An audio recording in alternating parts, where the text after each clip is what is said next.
যেতে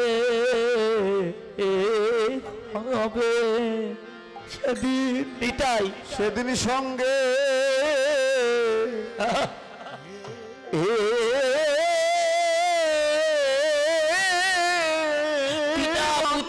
আমি বন্ধু বান্ধব কেউ যাবে না, বান্ধব আর কেউ হবে না। সেদিন একা সেদিন একা একা যেতে যেতে হবে। যেদিনে তুলসী তলায় শোয়াইয়ে দিবে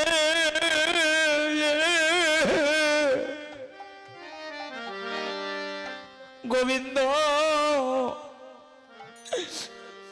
এই জগতের কেউ তো বান্ধব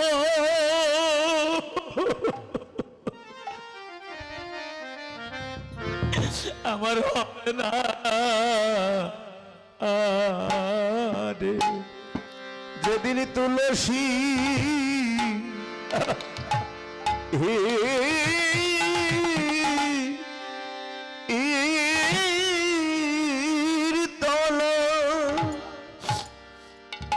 শোয়াইয়ে আমায় শোয়াইয়ে দিবে, আহারে সেদিন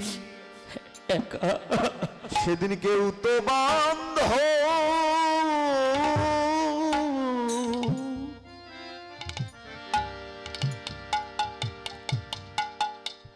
আমার হবে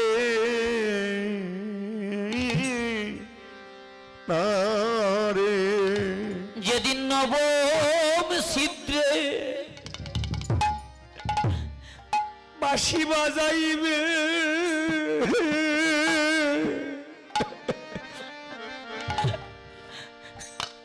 এই জগতের কেউ তো সঙ্গে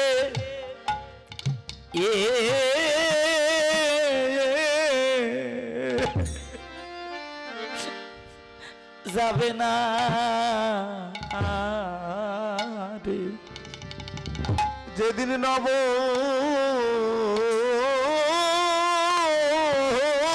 ছিদ্রে বাঁশি বাজা বাঁশি বাজাইবে,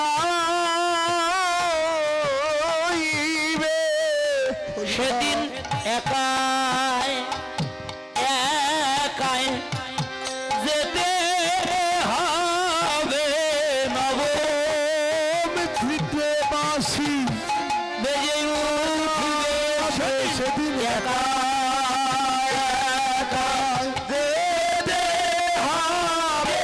নবম ছিদ্রে বাজাইবে একা একা যেতে হবে, নবম ছিদ্রে বাজাইবে। ও একা একা যেতে হবে, নবম ছিদ্রে বাজাইবে একা একা যেতে হবে,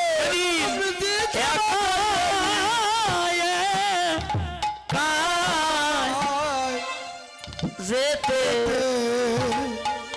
ঘুরে যেতে হবে। বাঁশি যেদিন বাজবে কেউ কাউকে আর ধরে রাখতে পারবে না। 4 প্রকার গুপি, কথা বলবেন না। ভজন সিদ্ধা, সাধন সিদ্ধা, কৃপা সিদ্ধা আর নিত্য সিদ্ধা। কার প্রতি কার কতটুকু ভালোবাসা এবার বোঝেন, শুনে যান। প্রথম বাঁশি বাজালো ভজন সিদ্ধা গুপির নামে ধরে। ওই গুপি কি করছিল? কোন গোপী পতি লইয়া শয়নেতে ছিল গো, কোন গোপীপতি লয়া শয়নেতে ছিল গো। হেন কালে শ্যামে বাঁশি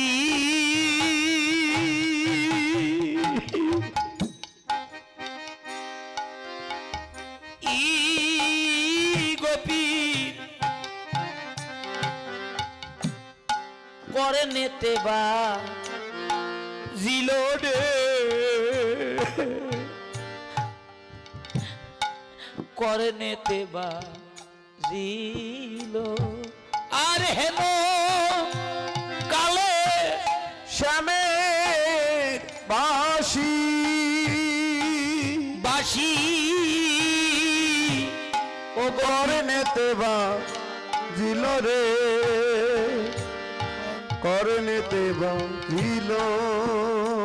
ও গোপী আর কি ঘরে রইতে পারে, গোপী আর কি ঘরে রইতে পারে, তার ও তার পতির পতি তারে ডাকিতেছে,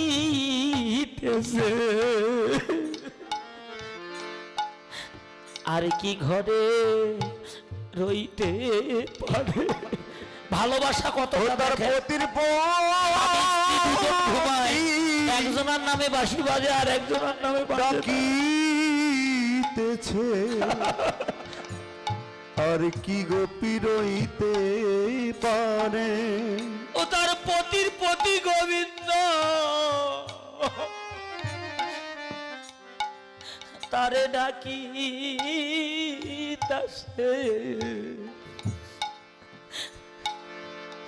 আর কি গোপী ঘরে রইতে পারে। ও তার পতি চোখ বন্ধ করে ভাও পিছে কাছ মুখ লাগাও। ওরে ডাকিতেছে,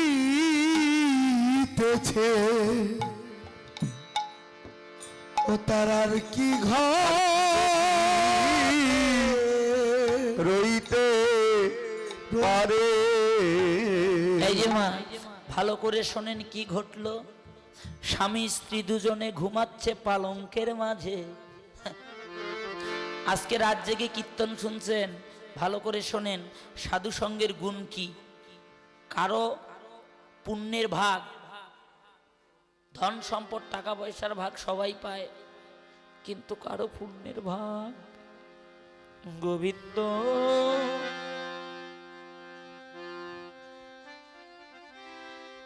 হে গোবিন্দ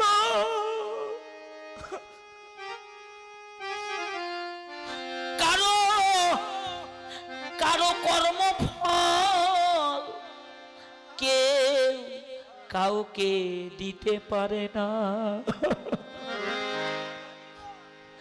স্বামী স্ত্রী দুজনে ঘুমায়,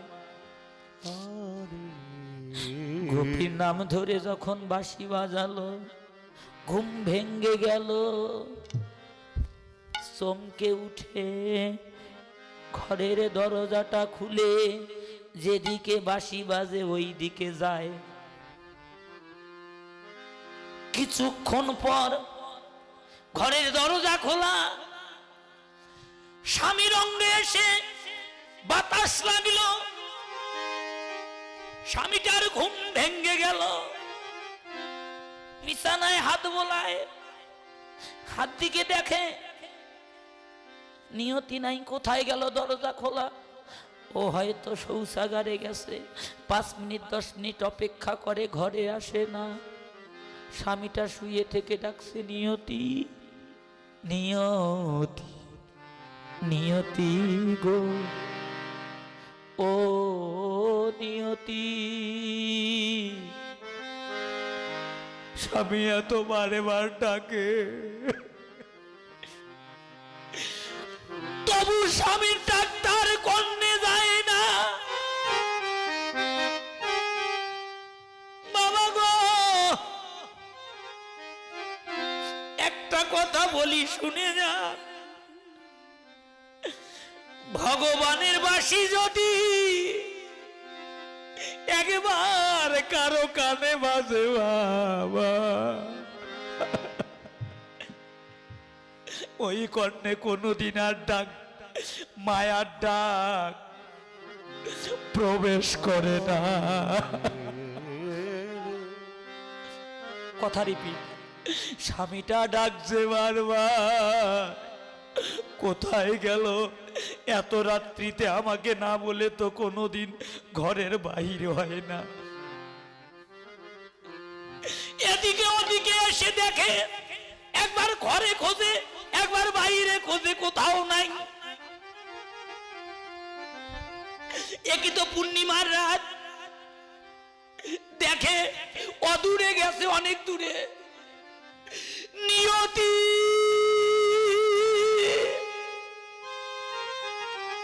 নিয়তি বলে চিৎকার করে। গোপী আগে আগে যায়, স্বামী পিছে পিছে চিৎকার করে আর যায়। দৌড়ে গিয়ে সামনে পথ আগলে দাঁড়িয়ে বলছে, কোথায় যাও এত রাত্রিতে? আমি এত ডাকছি, আমার ডাক কি তোমার কানে যায় না? হাতটা টেনে ধরেছে, চলো ঘরে চলো। ভগবান মায়া খেলা দেখবার জন্য বাঁশির ধ্বনিটা ধীর করে বাজালো। আহারে, গুপির কানে আর বাঁশি বাজে না, এবার স্বামীর ডাক প্রবেশ করলো। কোথায় যাচ্ছ এত রাত্রিতে? বারবার ডাকছি, শুনতে পাও না? বলছে, স্বামী আমার হাত ছেড়ে দাও। বলছে, কেন? ওই দেখো আমার পতি আমায় ডাকিছে। স্বামীটা জানে পতি মানে স্বামী।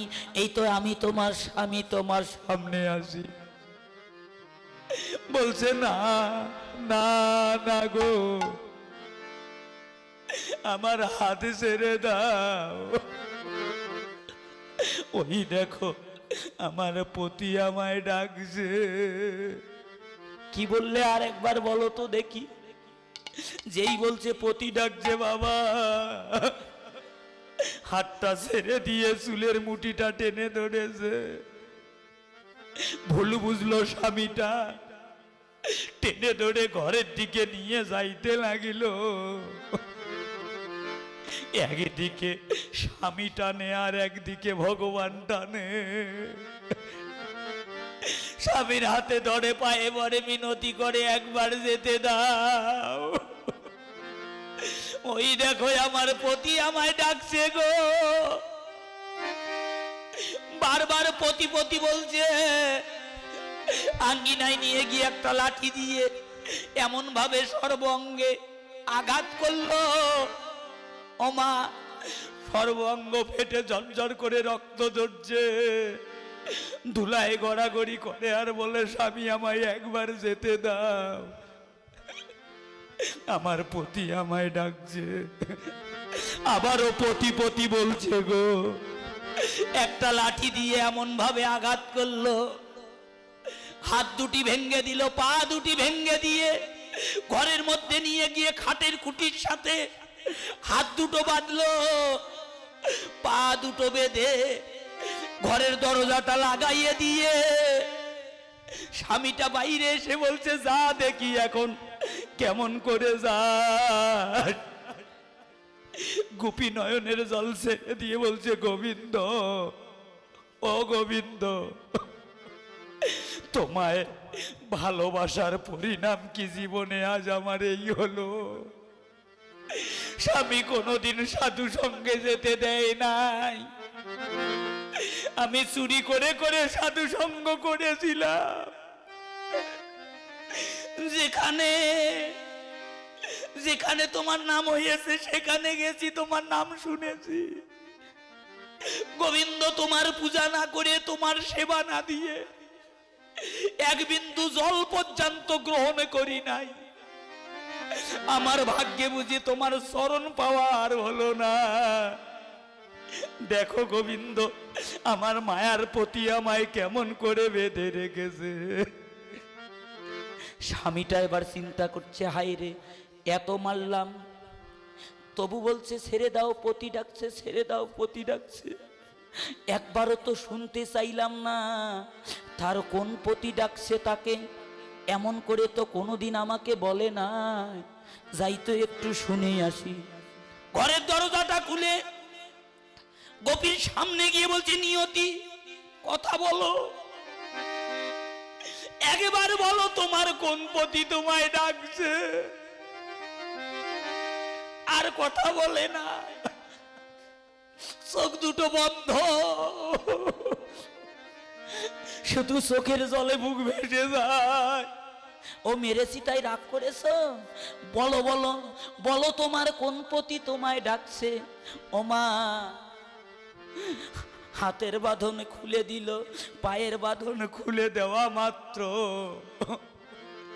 পঞ্চবৈদিক দেহটা স্বামীর কোলে ঢলিয়ে পড়ল। বাবা, কি হলো নিয়তি, কথা বলো। আর কথা বলে না। স্বামীটা যখন কোলে নিয়ে কাঁদতে লাগলো, স্বামীর চোখের জল স্ত্রীর যখন মুখে পড়ল, নাসিকায় হাত দিয়ে দেখে এখনো প্রাণটা যায় নাই, প্রাণটা শুধু যাইবার বাকি আছে। একবার বলে যাও তোমার কোন পতি তোমায় ডাকেছে। একটু স্বামীর মুখের দিকে তাকিয়ে বলছে, স্বামী গো, এতক্ষণে তোমার শোনার সময় হলো, আমার কোন পতি আমায় ডাকছে। তুমি তো আমায় ভুল বুঝেছিলে ও স্বামী, যে তোমার পতি আমার পতি। এই বিশ্ব জগতের সবার পতি গোবিন্দ আমায় ডেকেছিল, তুমি তো আমায় যেতে দিলে না। তুমি না আমার এই ভোগ বিলাসের দেহের পতি, এই দেহটাকে বড় ভালোবাসো না। পিতা একদিন চন্দ্র সূর্য অগ্নি 10 কে সাক্ষী রেখে এই দেহটা তোমার হাতে তুলে দিয়েছিল না। নাও, আজ হইতে তোমার ভোগের দেহ তোমার দিয়ে দিয়ে দিয়ে গেলাম গো।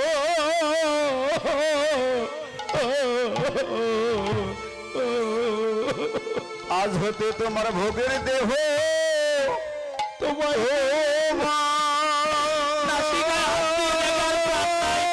চলে গেছে দিয়ে গেলাম। জগতে কেউ আমি প্রাণ বায়ু নিয়ে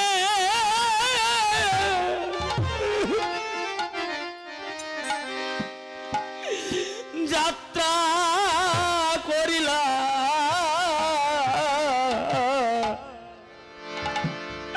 তোমার ভোগ বিলাসের দেহ তোমার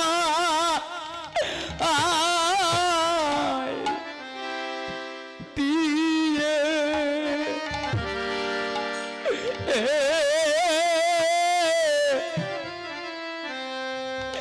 গেলাম গো।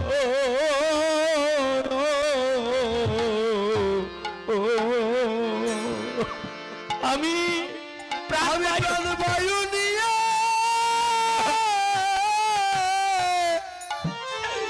যাত্রা করিলাম,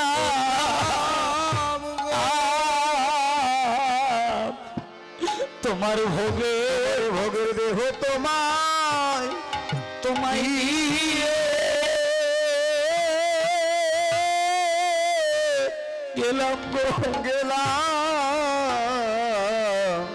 গো। স্বামীটা কাঁদিস নিয়তি, একই সংসারে দুজন ছিলাম, আজি তুমি আমায় ছেড়ে চলে গেলে।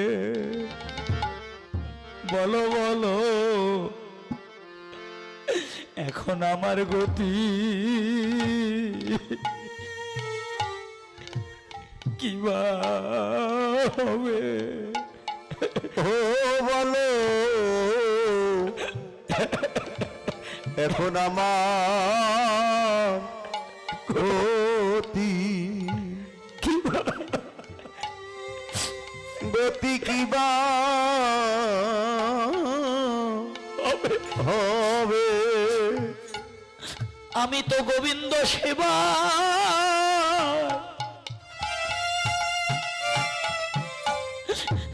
সেবায় লাগিলাম না গো।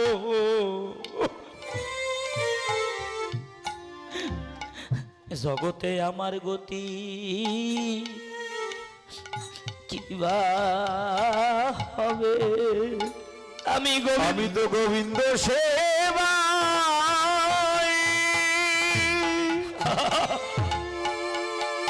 আমি গোবিন্দ সেবা,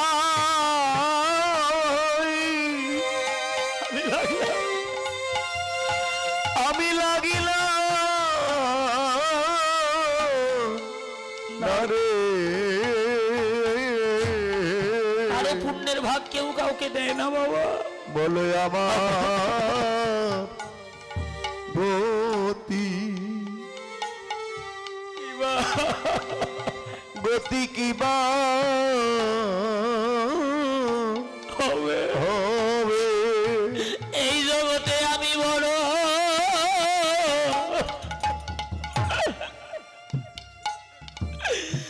আমি বড়ই অপরাধী।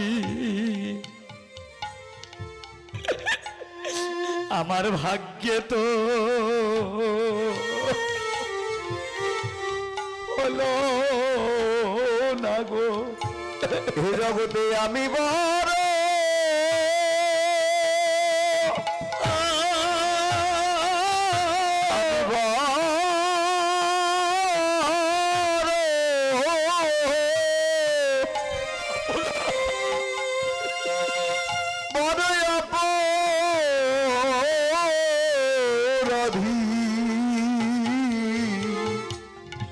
আমার জগতে আমার ভাগ্যে ভাগ্যে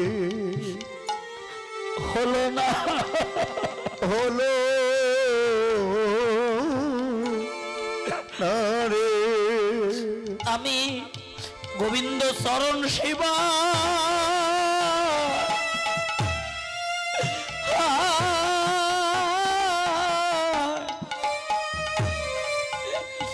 লাগিলাম না গো।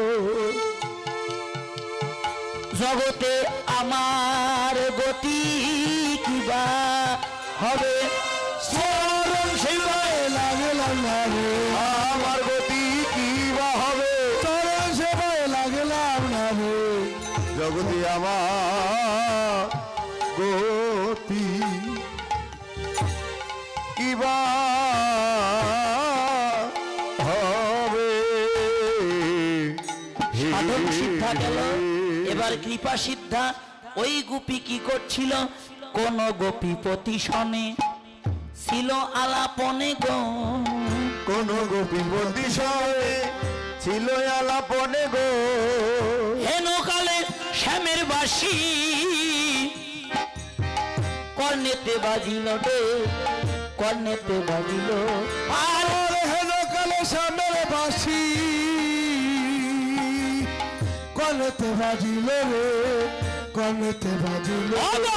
আর কি ঘরে রইতে পারে, আর কি ঘরে রইতে আর পারে। পতির পতি ডাকিতেছে, আর কি ঘরে রইতে পারে। আমার পতির পতি ডাকিতেছে, আর কি ঘরে রইতে পারে। ভজনের চারটা স্তর: স্থূল, প্রবর্তক, সাধক, সিদ্ধি। যদি কেউ সিদ্ধির দেশে পৌঁছে, সে বুঝতে পারে তার ডাক কোন দিন আসবে। স্বামী স্ত্রী দুজনে কৃষ্ণ কথা বলছে রাত্রিতে। গোপীটা বলছে, স্বামী গো আমায় সাজাইয়ে দাও, সাজাইয়ে দাও, সাজাইয়ে দাও, আমায় সাজাইয়ে দাও। ভববারে যাইবার ডাক এসেছে, সাজাইয়ে দাও। ভববারে যাবার ডাক এসেছে, সাজাইয়ে দাও। এই যে মা, স্বামীটা একটা লাল শাড়ি নিয়ে এসে পরাইয়ে দিল, সিঁদুর পরে দিল কপালে সুন্দর করে, দাদা সঙ্গে ঊর্ধ্বপিণ্ড তিলক করে দিল, বক্ষ দেশে হরিনাম লিখে দিচ্ছে আর নয়নের জলে কাঁদিছে।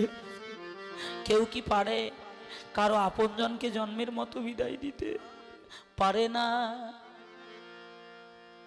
স্বামীর কান্না দেখে গুপিটা আঁচল দিয়ে স্বামীর চোখের জলে মুছাইয়ে স্বামীর চরণে প্রণাম করে বলছে, স্বামী কেঁদো না, আমায় আশীর্বাদ করো। যদি পরমপতি গোবিন্দের কাছে আমি যেতে পারি, তবে বলে কইয়ে তোমারও গতি করে দিব গো ও গোপতি, তোমার গতি করে দেব গো, ও গোপতি, পরমপতির কাছে যেতে পারলে তোমার গতি করে দেব গো, ও গোপতি। ভজন সিদ্ধা গেল, সাধন সিদ্ধা কথা বলবেন না। এবার নিত্য সিদ্ধা। কোন গোপী, কোন গোপী শিশু ও কোলে স্তন্য দিতে ছিল গো, কোন গোপী শিশু কোলে, শিশু কোলে স্তন্য দিতে ছিল গো, আরে হেন কালে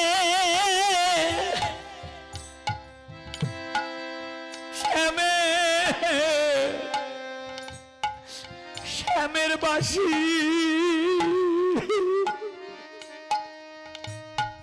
কি গোপী ও গোপী করে নেতে বা জিল রে, করে নিতে বা জিল